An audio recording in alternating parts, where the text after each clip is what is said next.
The players, Part 1. Imagine this for a second. An empty football pitch. A silent ball resting in the middle. Two lonely goalposts standing without purpose. Without players, football is nothing. No passion, no energy, no magic. That's why Law 3 of the game is called, the players. It's the heartbeat of football's rulebook. It tells us how many players a team must have, what roles they carry, and why balance on the pitch is essential for fairness and beauty in the game. Maximum number of players. Each team is allowed a maximum of 11 players on the field. 11, not more, not less. And among those 11, one position stands apart, the goalkeeper. He is the guardian of the net, the last wall between glory and defeat. The other 10, they're the lifeblood of the game, defenders, midfielders, forwards, each running, tackling, passing, and scoring.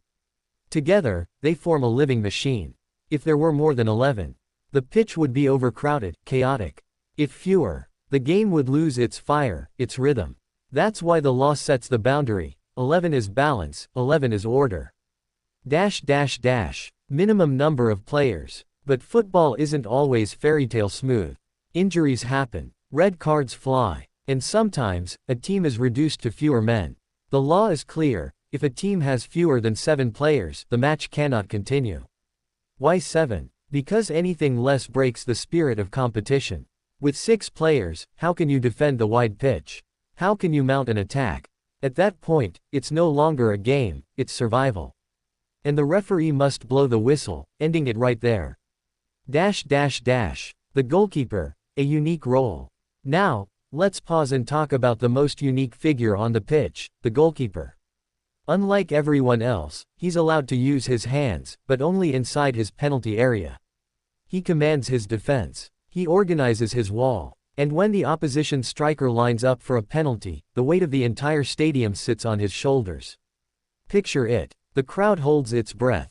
The striker runs. The shot is fired. And it all comes down to the keeper's dive. Law 3 makes it mandatory. There must be at least one goalkeeper at all times. If a keeper is injured, someone else must take his place immediately. Without a keeper, a team is naked, exposed, defenseless. Team formations, the coach's chessboard. But Law 3 isn't just about numbers, it's about structure.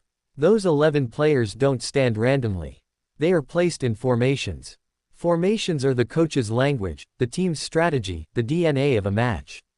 The classic 4-4-2, 4 defenders, 4 midfielders, 2 forwards. Balanced, steady, reliable. The aggressive 4-3-3, 3 forwards, ready to attack with fire. The creative 3-5-2, 5 midfielders to dominate the heart of the pitch. Or the defensive 5-3-2, designed to block and frustrate. Formations aren't just tactics, they're statements. They tell the world how a team wants to fight that day. And all of it fits within the boundaries of Law 3.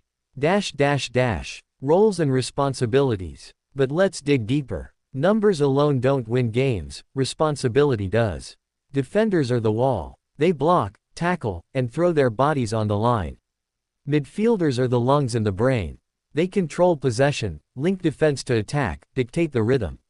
Forwards are the dreamers. They take risks, chase goals, and carry the crowd's hope on their shoulders. And the goalkeeper, the shield, the savior, the last man standing. Each player knows his duty. Without roles, 11 men would just be chaos. With roles, they become a team. A thought experiment. Now pause, and imagine if Law 3 didn't exist. One team decides to field 15 players. The other brings only 8. Would that still be football? No. It would be unfair, ugly, and meaningless. The beauty of football lies in equality. 11 versus 11. Same rules, same limits. Law 3 is what protects that beauty. It ensures the game is not just about power, but about fairness, about order, about respect. Conclusion, closing of Part 1. So, Part 1 of Law 3 teaches us this: players are not just bodies on grass. They are the rhythm, the heart, the very essence of football. The number matters. The goalkeeper matters. The formation matters. Without these rules, football wouldn't be football, it would just be chaos. And that is why Law 3 exists. But this is only the beginning.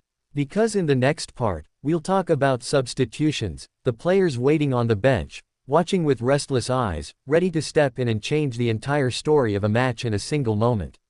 If you enjoyed this deep dive into the laws of football, don't forget to like this video, drop your thoughts in the comments, and subscribe to join our football family.